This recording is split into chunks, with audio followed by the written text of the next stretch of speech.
In a fantasy world where you can do anything, a lot of players did just that. They tried everything.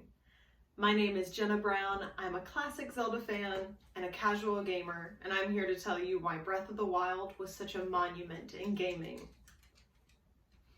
Legend of Zelda Breath of the Wild was released in 2017 to rave reviews and won the DICE Award for Game of the Year in 2017.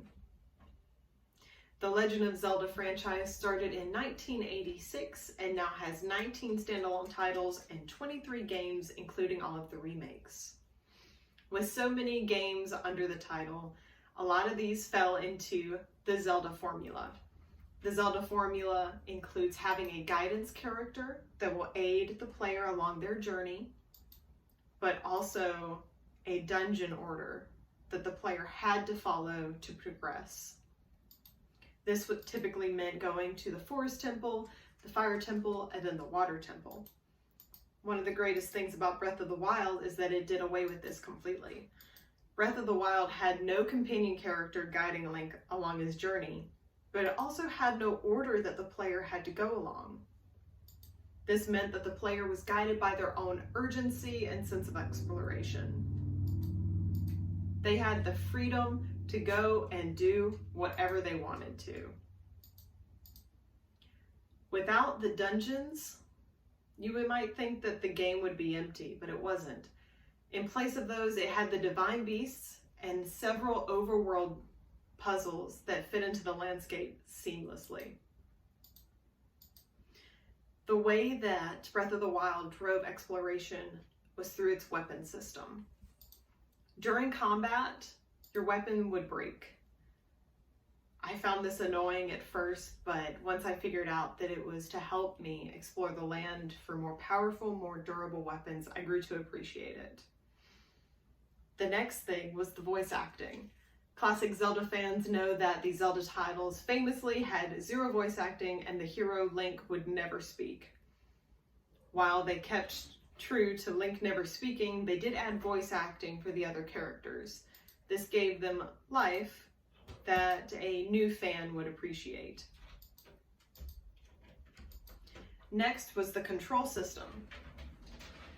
Breath of the Wild showed the entire button system instead of just one button.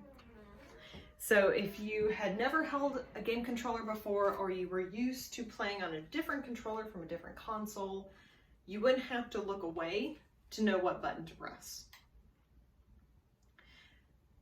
In his 2019 YouTube video, Rasputin published titled, "What Breath of the Wild is Like for Someone Who Doesn't Play Video Games," he tested his wife, who had never played video games, and found that Breath of the Wild was an incredibly fun and intuitive game for her to play. And he had this to say: "She didn't ask questions like, why isn't this working? Because almost everything she tried worked." That was the magic of Breath of the Wild. With such an open world game and anywhere to explore, and so many options for combat and puzzles, even if a player got stuck, there wasn't just one solution to any puzzle. Almost anything she tried worked. There was no feeling of getting stuck, no feeling of having to go through a situation if you didn't feel prepared for it. In conclusion, Breath of the Wild was best for its game experience for both old and new Zelda fans alike, in how it taught how to play the game without any guidance, no order. It was aided by the player's exploration and the accessibility to getting into the story and the gameplay with the buttons. Thank you so much for listening. My name is Jenna Brown. Have a great afternoon.